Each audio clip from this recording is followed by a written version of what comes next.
بسم الله والصلاة والسلام على رسول الله وعلى آله وصحبه أجمعين. ربي اشرح لي صدري ويسر لي أمري واحلل عقدة من لساني يفقهوا قولي. آمين يا أرحم الراحمين يا رب العالمين. Donc, bienvenue à tous. Donc aujourd'hui, Inch'Allah, on va voir un personnage historique très très marquant dans l'histoire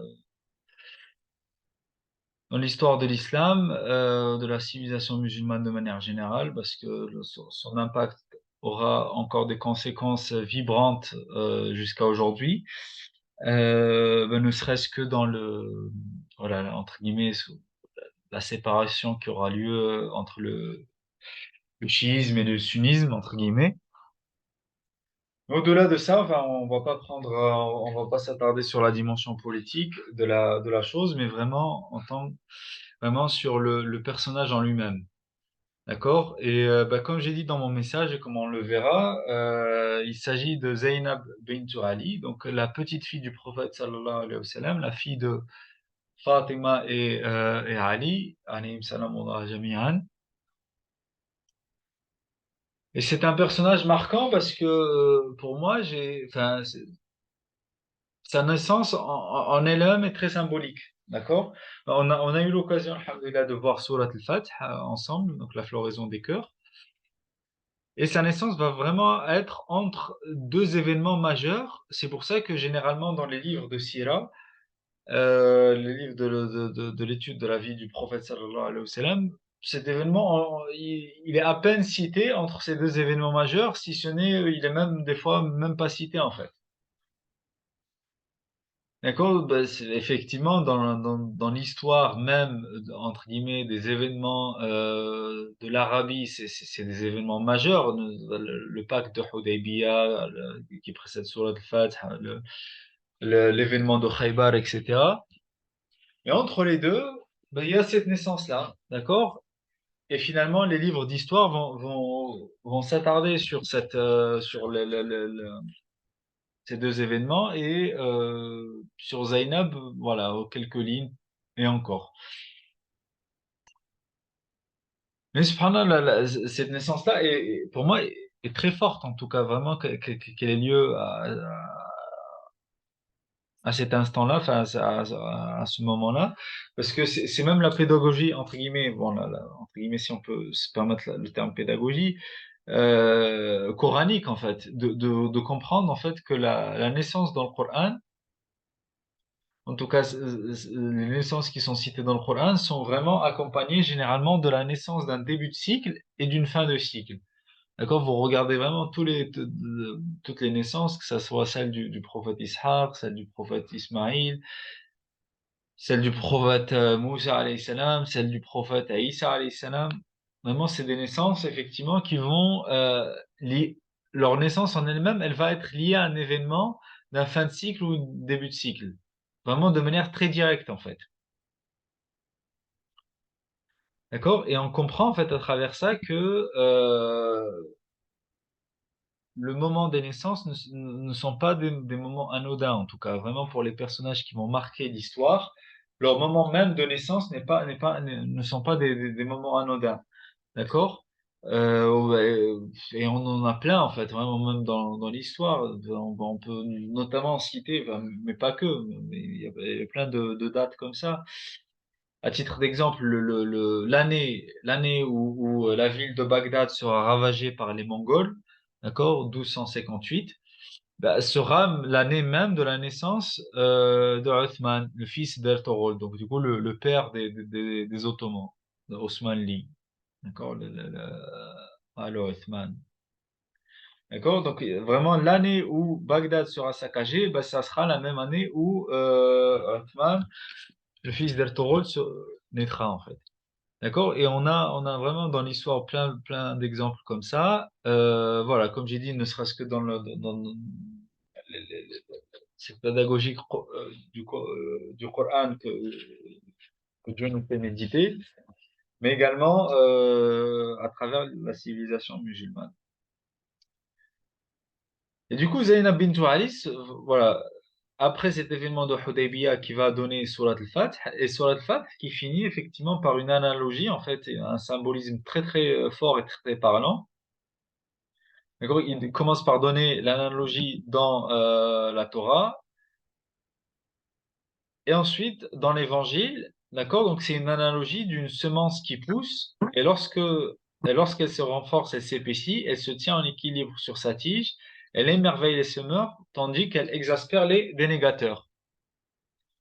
D'accord? Donc, cette analogie du compagnonnage, en fait, il est mis en symbolisme par vraiment une semence qui va arriver à une pleine maturité et arriver à l'état où elle-même, finalement, l'arbre, quand est-ce qu'on sait qu'un arbre arrive à sa maturité? C'est lorsqu'il peut donner lui-même ses fruits, en fait. D'accord? Et on sait du coup que l'arbre a atteint sa maturité. Et ces fruits-là, bah, eux-mêmes ont le potentiel d'une semence qui peut elle-même devenir un arbre. D'accord? Donc il y a cette idée de transmission générationnelle en fait. Donc la maturité de l'arbre arrive vraiment lorsque la transmission générationnelle est possible. D'ailleurs, on le trouve même dans la racine même du mot nasl. D'accord? Nasala, nasl qui veut dire la descendance, mais la descendance vraiment dans une perspective des générations futures.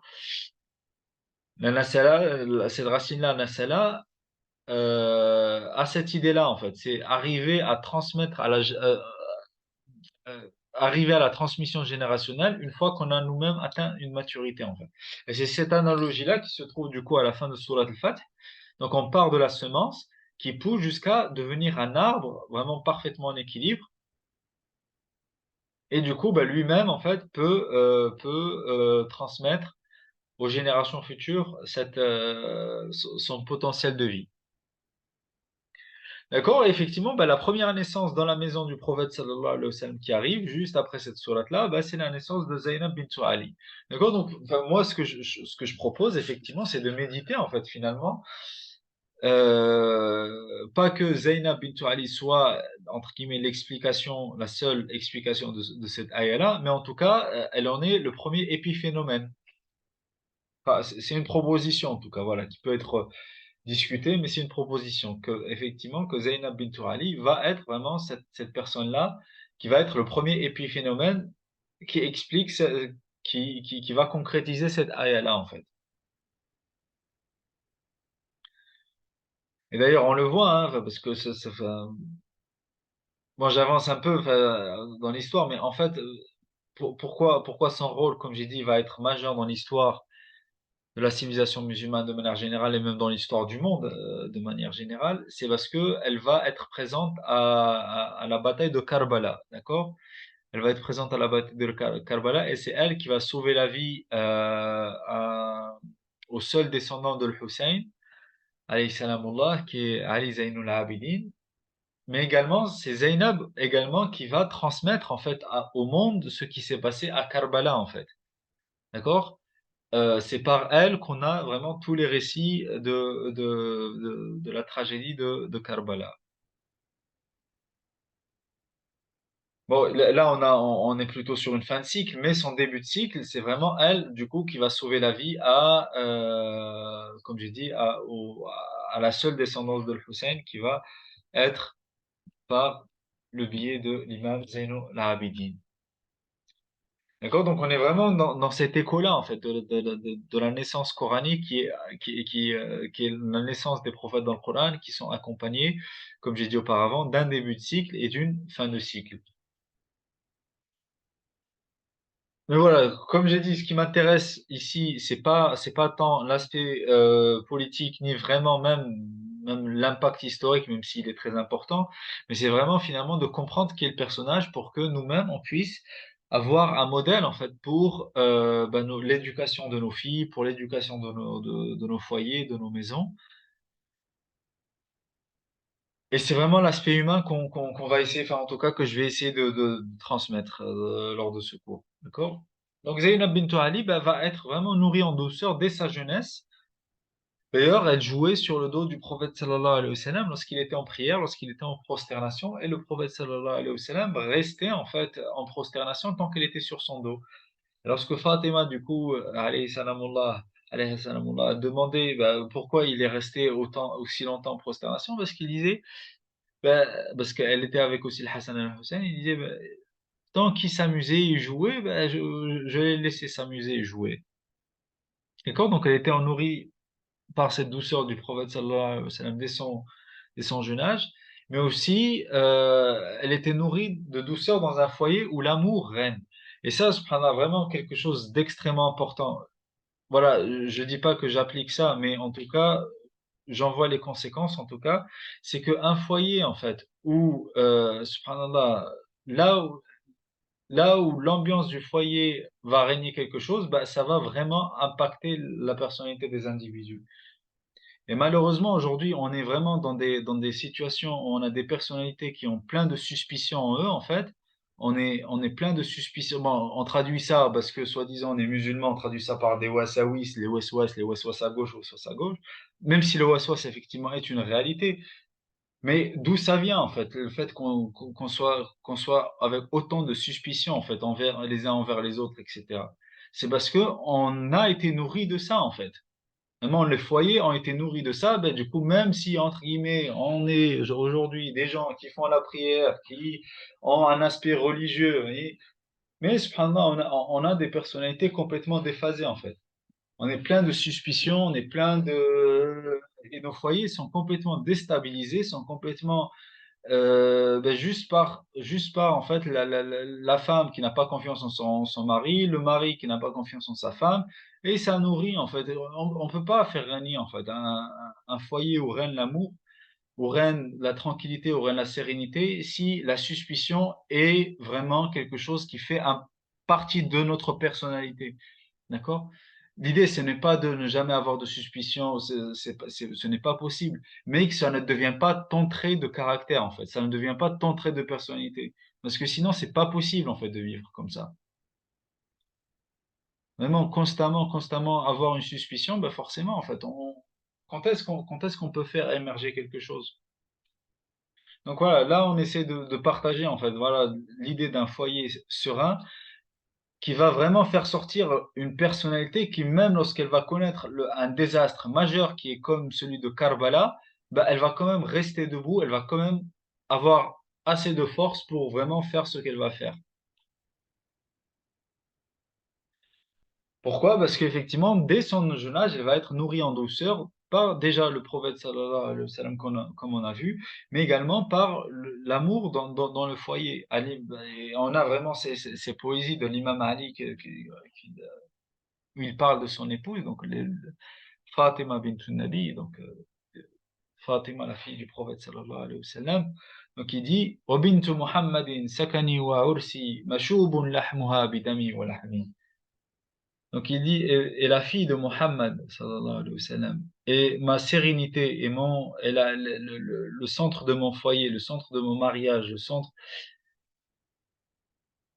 ma chair sa chair et ma chair sont comme un alliage en fait, sont vraiment liés intimement par notre sang et par enfin, ma chair est intimement liée à sa chair et mon sang est par mon sang. Voilà, en gros, vraiment, pardon, excusez-moi, j'ai un peu du mal à retranscrire le symbolisme derrière, mais vraiment, en fait, on a l'idée vraiment d'un alliage entre les deux chairs qui passe par le sang. D'accord? Donc, c'est vraiment là l'image poétique qui est donnée. D'accord? Donc, c'est l'alliage des deux, de la chair avec la chair par le sang. Donc voilà, c'est une image poétique et qui montre vraiment l'attachement fort en fait et le- la vie par l'autre et l'autre par la, parce que le sang c'est par ça que la vie peut avoir lieu. Et vraiment cet attachement aussi fort que notre attachement pour la vie en elle-même.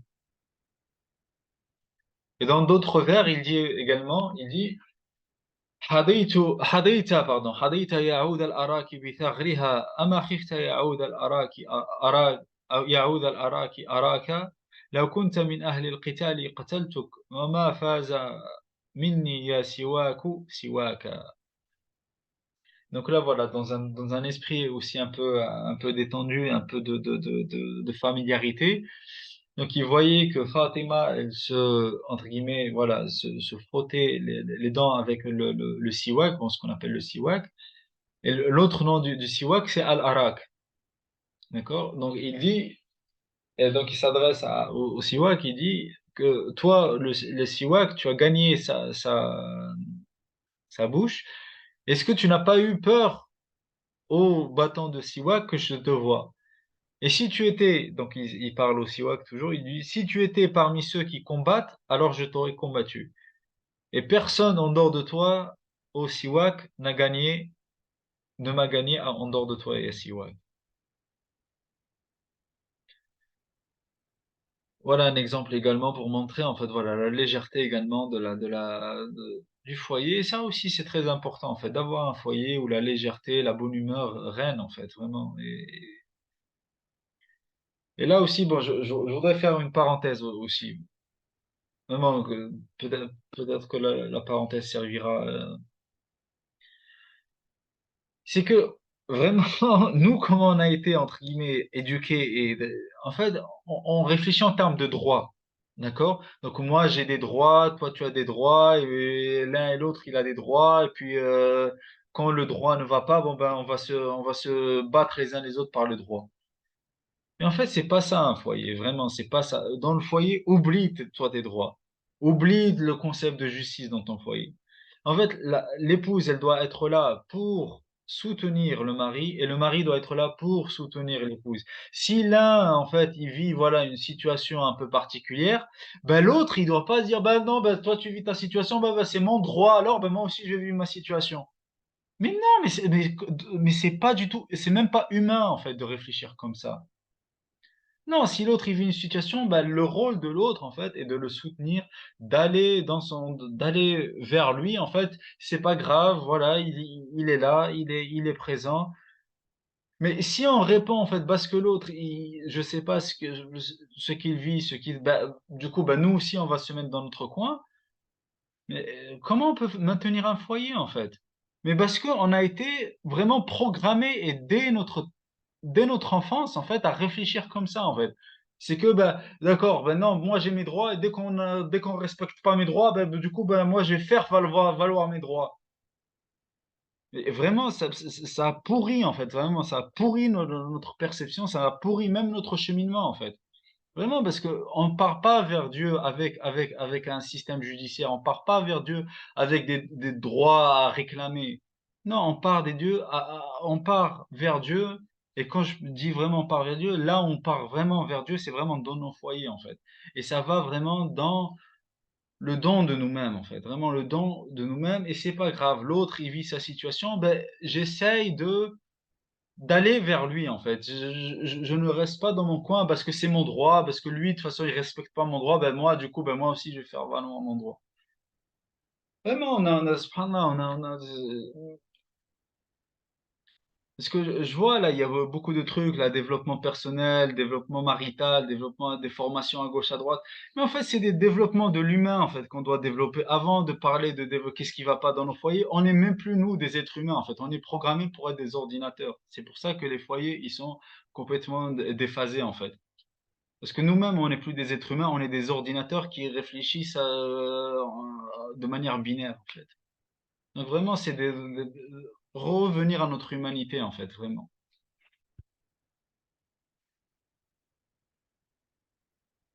Et du coup, Zainab bint Ali, à l'âge de 7 ans, après avoir reçu toutes ces douceurs dans le foyer, bah, sa mère, Fatima, déjà à l'âge de 7 ans, regardez, à l'âge de 7 ans, lorsque Fatima, alayhi salam, va quitter ce monde, qu'est-ce qu'elle va lui dire? Qu'est-ce qu'elle va lui laisser comme testament? Elle va lui dire, sois une mère pour tes frères, Al-Hassan et Al-Hussein, sachant que Al-Hassan et Al-Hussein sont plus grands qu'elle. D'accord? Sois une mère pour tes grands frères.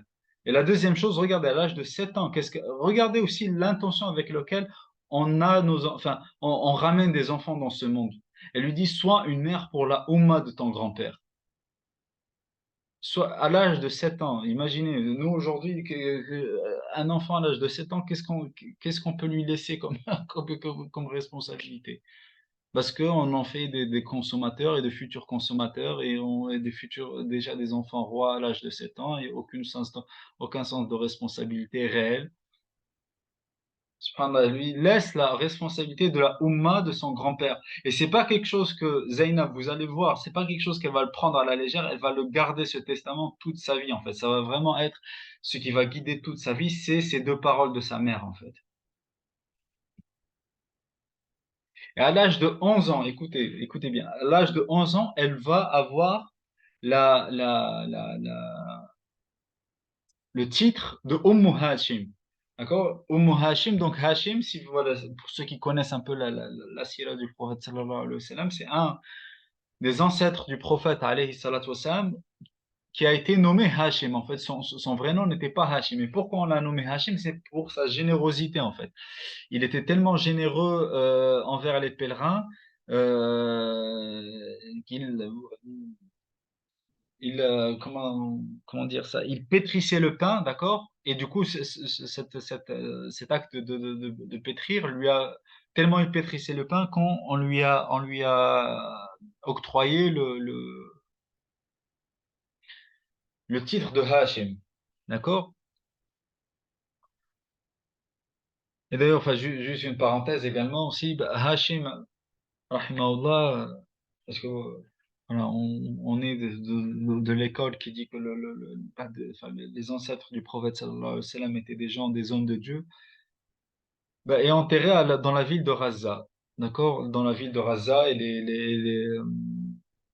les soufis palestiniens, notamment, ils vont visiter le tombeau de Hashim dans la ville de Raza. Donc vraiment qu'Allah vienne en aide et qu'Allah apaise, Inch'Allah, tout ce qui se passe sur Gaza en ce moment et par la baraka de l'ancêtre du prophète alayhi salatu wassalam, qui est enterré dans cette ville. Inch'Allah. Et donc elle a été nommée à l'âge de 11 ans Hashim. D'accord? Hashim, donc pour sa générosité, parce qu'elle-même, ben, du coup, elle préparait le pain pour les pauvres. Elle préparait tellement le pain pour les pauvres que les gens, ça leur a rappelé du coup son ancêtre Hashim, et elle a gagné le titre de Hashim. À l'âge de 20 ans, déjà, ça a commencé déjà entre l'âge de 15 ans et 20 ans, elle va s'occuper des personnes âgées et des orphelins. Et à l'âge de 20 ans, elle va vraiment avoir la mère, elle va vraiment instaurer la première maison qui prend en charge les vieilles personnes. Du coup, son autre titre, elle va être nommée Ummul Ajaza, la mère des personnes âgées, tellement elle va s'occuper des personnes âgées. Et aussi, elle va être la première à initier un orphelinat, en fait. Et elle va avoir le titre de Ummul Yatama. D'accord? Donc, vraiment, pour voir son investissement dans la Oumma et son investissement auprès des démunis, auprès des gens dans le besoin, en fait. Et de manière générale, Ahlul Bayt était toujours connu pour être des personnes généreuses, mais elle, subhanallah, vraiment, ça va être Ummul Ajaza et Ummul Aitam. Elle va vraiment avoir des titres honorifiques dans ce sens. Et même avant de se marier, regardez, vraiment, subhanallah, vraiment, c'est quelque chose aussi. Et là aussi, nos filles, avant qu'on les marie, avant qu'elles se marient, réfléchir en fait vraiment à quelles conditions elles mettent en fait. Nous on met des conditions bidons en fait de ben, je veux une voiture, je veux d'abord machin, je sais pas que ce que je veux. Mais regarde ce que elle avant de se marier, regarde sa condition c'était ne me prive pas de respecter le testament de ma mère, à savoir être une mère pour Al-Hassan ou Al-Hussein et être une mère pour la Ummah du prophète sallallahu alayhi wa sallam. C'était sa condition de mariage. Donc vraiment, dès la tendre enfance, en fait, il faut responsabiliser les enfants à des choses grandes, en fait, à des grandes responsabilités. Et ça va les suivre dans leur personnalité. Ce avec quoi ils sont nourris dans l'enfance, ça va vraiment on va voir les fruits de tout au long de leur vie, en fait. Et un autre de ces titres également, elle était nommée Sahibatu Shura. Donc, Sahibatu Shura, donc, voilà, la Shura qu'on appelle la consultation, mais également qu'on peut traduire en fait à partir de la racine Shawara. Moi, j'ai déjà fait de la racine shawara en détail, mais grosso modo, pour moi, la consultation, c'est l'exposition de la beauté individuelle au service du collectif. D'accord? Et pourquoi, du coup, elle va avoir ce titre-là de Sahibatu Shura, celle qui accompagne la Shura, parce que Sayyiduna Ali, déjà, ne prenait aucune décision sans faire de Shura avec sa fille Zainab, déjà. Et ça va être elle, en fait, qui va, du coup, être conseiller à Sayyiduna Ali d'aller à Al-Koufa. D'accord. Donc voilà, pour ceux qui connaissent un peu la vie de l'imam Ali, donc lorsqu'il va être calife, en fait, il va déplacer la capitale de Médine à Koufa. Pourquoi? Parce que justement, sa fille, elle va lui dire, il faut que tu sois à proximité de l'endroit où il y a la fitna, en fait. L'endroit où les problèmes ont lieu, c'est là où tu dois aller observer et aller être sur le terrain des problèmes, en fait. Il faut pas laisser vraiment être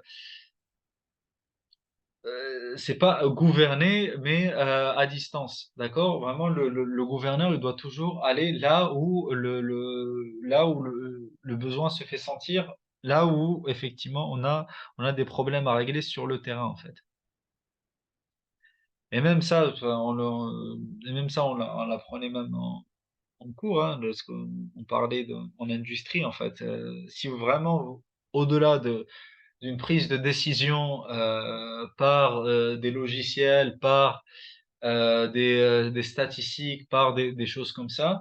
Le plus important vraiment pour entre guillemets un bon manager industriel, c'est vraiment d'être sur le terrain et aller voir en fait, aller sentir le terrain en fait.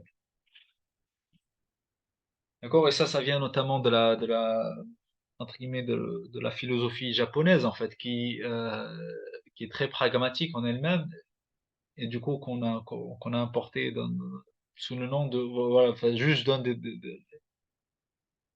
pour faire des parallèles, mais voilà, pour ceux qui connaissent ce qu'on appelle le Gemba Walk, d'accord, le Gemba, la marche du Gemba, d'accord, c'est vraiment aller marcher en fait sur le terrain et observer le terrain en fait, vraiment cette idée d'observation du terrain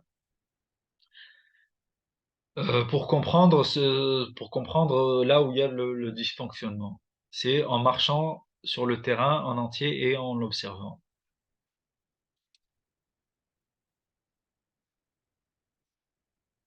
Elle était également la conseillère de Hassan, d'accord? Hassan, donc du coup son grand frère, Hassan ibn Ali. Et il lui dit en fait, laisse le pouvoir à Muawiyah parce que le temps n'est pas tentant. D'accord? Donc voilà, pour ceux qui connaissent aussi un peu. Donc après le départ de Ali, alayhi salamullah, ben, son fils Al-Hassan a été pris comme calife par la quasi-totalité de la Oumma en fait. La ville de Damas et les environs. Mais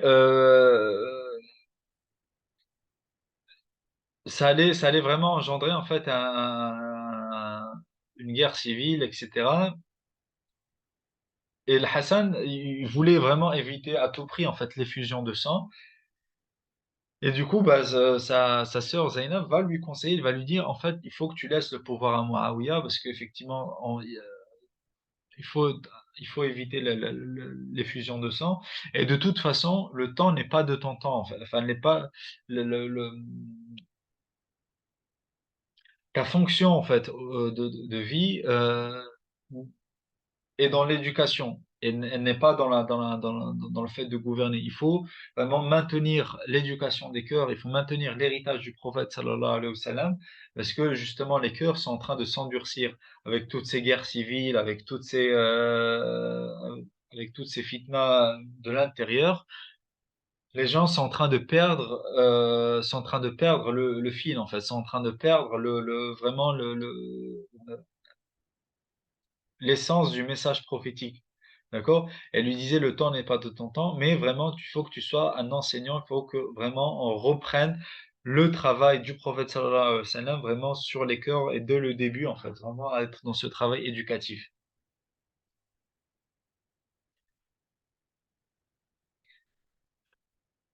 Et comme effectivement Zainab alayhi salamullah, bah, va accompagner son père à Al-Koufa, bah, qu'est-ce qu'elle va faire à Al-Koufa? Elle va également ouvrir une maison des vieux à Al-Koufa et un orphelinat à Al-Koufa également. Et comme j'ai dit voilà au départ, elle va assister à la tuerie de Karbala. Et justement parce que en respectant vraiment le testament de sa mère, en fait, de ne jamais quitter d'être une mère pour ses deux frères. Et du coup, elle va accompagner son frère Al-Hussein dans son expédition pour la liberté, vraiment son expédition pour vraiment maintenir la liberté vivante, en fait, vraiment, cet événement-là de la sortie de Hussein. Et pour maintenir également la sacralité de la Mecque et Médine, parce que le Hussein, alayhi salamullah, s'il est sorti, c'est parce qu'il était conscient que les Omeyyades, euh, eux, de toute façon, ils étaient tellement attachés au pouvoir que détruire la Mecque et Médine, ça les dérangeait pas, en fait, tant qu'on garde le pouvoir. Et c'est ce qui, effectivement, c'est ce qui s'est passé à l'époque de Hajjaj. La Kaaba a été détruite par les catapultes omeyyades. Et le Hussein voulait vraiment à tout prix éviter que la sacralité de la Mecque et Médine soit touchée, en fait. Et du coup, sa sœur Zainab, elle va l'accompagner. Et le chef de cette armée-là qui va tuer, ils étaient, selon les riwayat, entre 4000 et 10 000, d'accord? Une armée de Bnu Ziyad. Et Hussein est accompagné de sa petite famille, de 70 personnes parmi les Ahl al-Bayt. Et c'est 4000 personnes selon la riwaya qui donne le moins de nombre. Du coup, Ibn Ziyad était à la tête de cette armée. En fait, il n'y a même pas de qualificatif pour décrire cette armée. En fait, comment est-ce que 4000 personnes, vous allez massacrer 70 personnes euh, qui sont soi-disant pour vous, ils représentent la famille de votre prophète. Et c'est même pas une famille éloignée, en fait. Là, on parle de ses petits-fils. En fait, voilà, donc voilà, et Karbala, de toute façon, enfin, moi je préfère ne pas en parler parce que il va vraiment rien à comprendre en fait. C'est tellement, enfin, ça dépasse vraiment. Enfin, enfin, l'humanité a basculé à mon avis à Karbala parce que ça a plus aucun sens en fait, vraiment. Alain, elle va voir Ibn Ziyad, le responsable du massacre, d'accord, le général qui était à la tête de cette armée. Non, c'est lui qui vient. Enfin, regardez, regardez vraiment, c'était des monstres vivants ces gens-là. Et du coup, Zainab, elle va être le corps de son frère. Et lui, qu'est-ce qu'il va lui dire? Il va dire, tu as vu ce que j'ai fait de ton frère? Vraiment, enfin, enfin, même les animaux, en fait, ils font pas ça. Je pense que même si on peut imaginer un monstre dans un film, il fait pas ça. Et du coup, bah, Zainab va vraiment, du coup, à ce moment-là, toute sa tristesse, en fait, voilà, pour les gens de sa famille, va se retransformer en force. Je vous donne vraiment juste une partie de ce qu'elle va dire, parce que vraiment, ces prises de parole dans Karbala et même après, vraiment, ça démontre vraiment la force d'une femme incroyable. Mais allez, je vous donne vraiment juste une partie, parce que comme j'ai dit, l'idée, c'est de pas. Déjà, je pense pas que les cœurs soient assez. Vraiment, lorsqu'on lit Karbala, il faut vraiment que le cœur. Déjà, enfin, moi, j'ai du mal à lire tout d'une traite parce que c'est tellement. Voilà. Et donc là, vraiment, elle va s'adresser à lui et lui dit, sache, Ibn Ziyad, que la dunya est un jour, alors que Yom al-Qiyamah, le jour de la responsabilisation, est 50 000 ans. Et sache, Ibn Ziyad, que toi et le Hussein, vous serez devant Dieu. Et comment tu seras alors que tu es la pire des malédictions dans cette terre et dans l'autre? Donc elle lui dit, khasira dunya wal akhirah, dhalika wal khusran al mubin. Et lui, il va continuer, il va renchérir, il va dire, oui, mais j'ai tué ton frère. Et il dit, ben, moi, ben, je fais preuve de sabr. Elle va lui citer la ayah qui dit, إنما يوفى الصابرين إنما يوفى الصابرين أجرهم بغير حساب. Donc, il me suffit que je n'aurai pas de compte à rendre du fait que j'ai ce sabre, alors que toi, tu seras humilié devant Dieu. Et comme j'ai dit, voilà, ils vont voir en fait ils en ont laissé un, d'accord, un jeune adolescent, Ali Zainul Abidin. Et lorsque Ali Zainul Abidin va voir va voir, non, lorsque Ibn Ziyad va voir Ali Zainul Abidin, il va vouloir le tuer également. Et là, Zainab va le défendre. Il dit, est-ce que ça te suffit pas là, tout le massacre que tu viens de massacrer? Elle lui dit, elle se met sur son corps en fait, et lui dit, si vous voulez le tuer, bah, vous devrez d'abord me passer sur le corps. Du coup, elle va sauver la vie de Ali Zainul Abidin et elle racontera du coup de retour à Médine. Bon, déjà, ça aussi, c'est des choses. Subhanallah, et ce que je vous dis en fait, c'est Ahl Sunnah. C'est même pas, on parle même pas mais entre-temps, ils vont être enchaînés jusqu'à la famille du prophète sallallahu alayhi wa sallam. Imaginez, ils vont être enchaînés jusqu'à Damas et rentrer chez Yazid. Je sais même pas si je peux dire en fait qu'est-ce qu'ils voudront faire en fait. Ils vont ouais, c'est pas ils voudront subhanallah les généraux de Yazid, ils voudront rendre en esclaves et là vraiment on n'est pas dans le Mulk Yamin comme ce que j'avais expliqué dans le mais vraiment rendre en esclaves jariyat en fait. Ils voulaient prendre vraiment comme jariyat la famille du prophète sallallahu alayhi wa sallam, les généraux de Yazid. Yazid ne partira pas en tout cas voilà, n'ira pas jusque-là. Il va leur permettre de rentrer à Médine et à ce moment-là, elle va rentrer à Médine, elle va vraiment ben, tenir sa tristesse et du coup se lever, raconter aux gens de Médine ce qui s'est passé à Karbala. À un moment, ben, Yazid justement vu les réactions des gens à Médine lorsqu'ils vont apprendre ce qui s'est passé à Karbala, il va justement la faire sortir de Médine et va lui dire, écoute, tu dois quitter Médine et va où tu veux. Ben, elle va décider d'aller en Égypte et elle sera enterrée là-bas. On n'a pas eu l'occasion de visiter l'Égypte en tout cas, mais il me semble qu'il y a tout un quartier du coup en Égypte qui est nommé d'après elle, la Saïda Zainab. Euh, donc voilà, elle est enterrée dans la ville même du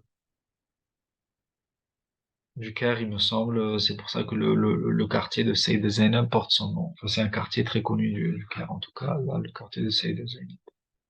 Je sais pas si le frère il est avec. Oui, parce qu'il a vécu un moment en Égypte, il aurait pu peut-être nous partager quelque chose.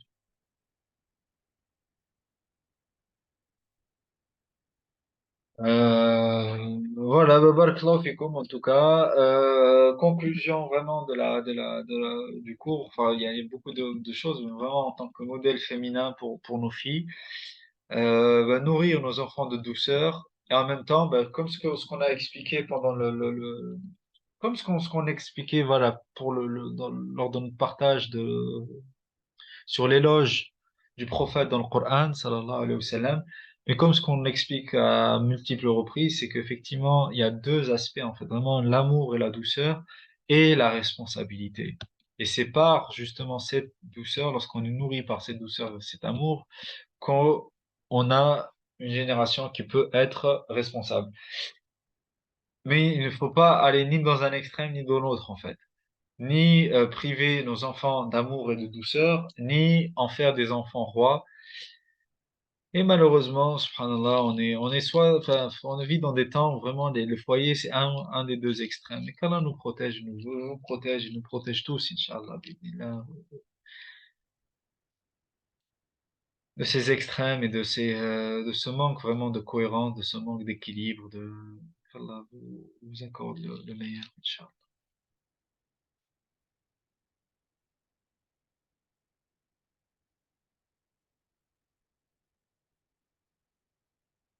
Voilà, ben, j'ouvre la parole si quelqu'un a une question ou un partage ou voilà, sinon on va faire notre doigt de clôture, bismillah.